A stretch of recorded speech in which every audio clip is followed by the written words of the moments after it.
नमस्कार. प्रिया सिंपल रेसिपीमध्ये तुम्हा सर्वांचं खूप खूप मनापासून स्वागत आहे. आणि आज मी तुम्हाला गव्हाच्या पिठाचा व बटाट्याचा मस्त चटपटीत तसेच पौष्टिक असा नाश्ता बनवून दाखवणार आहे. ते म्हणजे आलूचे पराठे. अगदी सोप्या ट्रिकने हे मी बनवले आहेत, अजिबात न फुटता.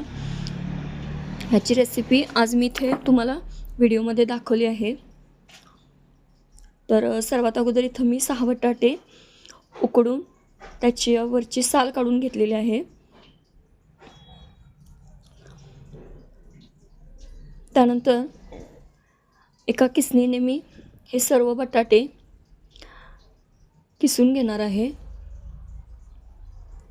आणि गरम असतानाच मी बटाटे इथं किसून घेतलेले आहेत, म्हणजे ते छान असे बारीक होतात. बटाटे किसून घेतल्यामुळे आपला जो पराठा आहे तो अजिबात फुटत नाही व छान टम्म असा फुगतोही. आणि इथे बघू शकता तुम्ही बटाटा खूप छान असा बारीक झालेला आहे. त्यानंतर जे सर्व बटाटे होते ते मी इथं किसून घेतलेले आहेत. त्यामध्ये मी काही मसाले घालणार आहे, ज्यामध्ये मी 1 चमचा धने पावडर, 1 चमचा जिरे पावडर आणि 1 चमचा गरम मसाला घेतलेला आहे.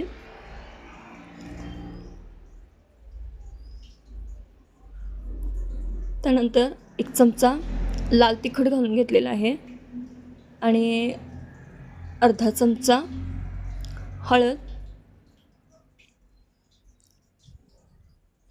त्यानंतर एक बारीक चिरलेला कांदा तोही घालून घेतलेला आहे. लसूण, कोथिंबीर आणि मिरचीची इथं मी पेस्ट घालून घेतलेली आहे, जी की मी मिक्सरला बारीक करून घेतलेली आहे. थोडीशी जाडसर अशीच ठेवलेली आहे मी. आणि बारीक चिरलेली वरून कोथिंबीर घातलेली आहे.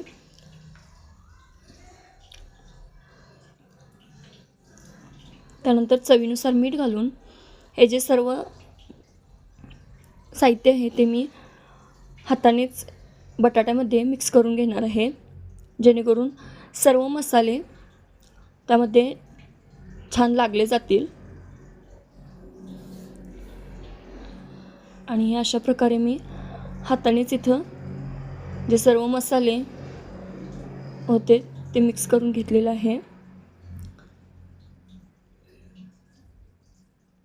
आणि हे इथं मी अशा प्रकारे हे मिश्रण तयार करून घेतलेलं आहे.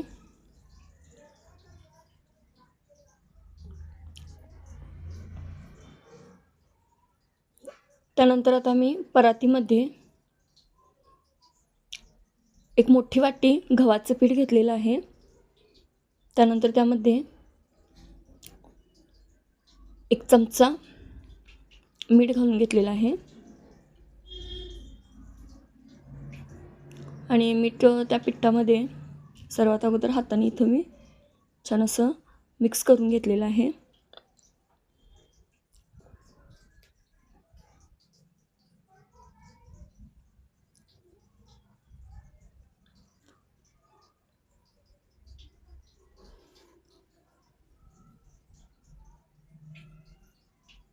आणि अगदी थोडं थोडं पाणी घेऊन याची मी कणिक तयार करून घेणार आहे. म्हणजे हे पीठ मी आता अगदी सैलसर असं मळून घेणार आहे, म्हणजे जास्त घट्ट नाही, जास्त पातळ नाही. इथं अगदी थोड्या थोड्या पाण्याचा सुरुवातीला मी वापर करत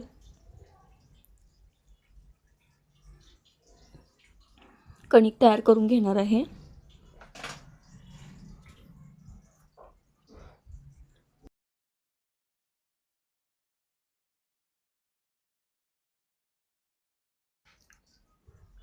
आणि अशा प्रकारे मी इथं कणिक मळून घेतलेली आहे.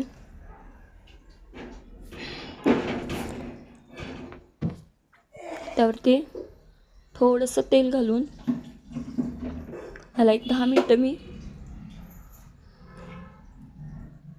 त्यावरती झाकण ठेवून मुरत ठेवणार आहे.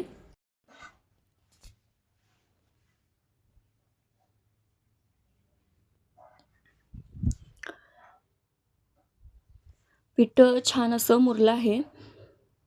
एक 10 मिनटं मी त्याच्यावरती झाकण ठेवलं होतं आणि आता इथं मी पराठे बनवून घेणार आहे. तर इथं बघू शकता मिश्रण हे खूप छान तयार झालेलं आहे.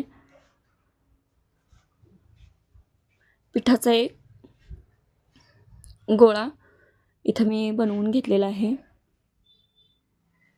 त्यानंतर थोडंसं पुन्हा त्या पिठामध्ये गोळा बुडवून अशा प्रकारे मी पारी लाटून घेणार आहे.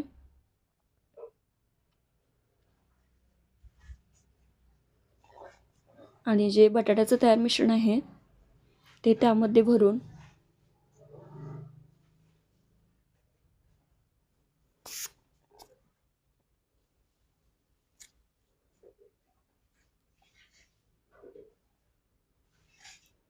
अशा प्रकारे मी गोळा बंद करून घेतलेला आहे.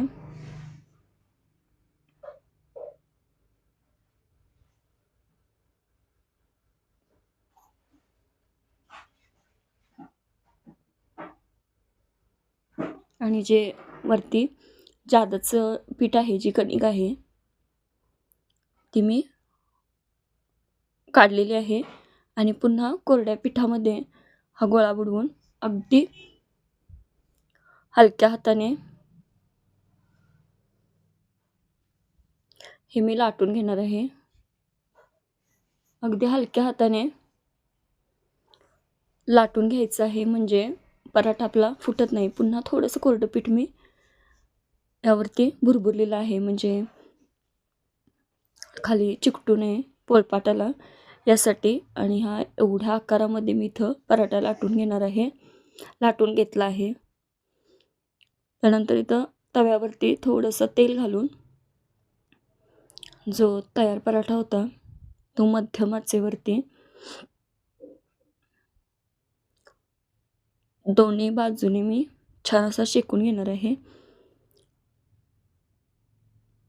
सुरुवातीला आपल्याला एका बाजूने छान असं शेकून घ्यायचं आहे. त्यानंतर दुसऱ्या बाजूला